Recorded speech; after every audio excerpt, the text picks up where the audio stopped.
Bir neçə gün bundan əvvəl yağan intensiv yağışlar və su basma hallarının baş verməsindən sonra insanlar arasında belə sual yarandı ki, bəs yenidən yağışlar gözlənilirmi? İstədim bu haqda məlumat çatdıram.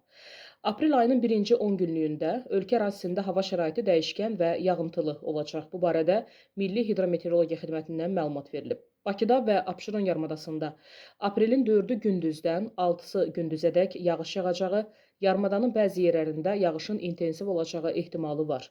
Azərbaycanın rayonlarında aprelin 4-ü səhər qərb rayonlarından başlayaraq 7-si səhərədək yağıntılı olacağı gözlənilir. Bəzi yerlərdə intensiv, ayrı-ayrı şərq rayonlarında güclü olacaq, dolu düşəcək, qar yağacaq. Çaylarda sululuq artacaq. Quba, Qusar bölgəsinin çaylarından qısa müddətli daşqın və sel keçə bilər. 7-si gündüz və 8-də yağıntıda qısa fasilə yaransa da, 9-u gündüzdən yenidən yağıntılı hava şəraiti müşahidə olunacaq.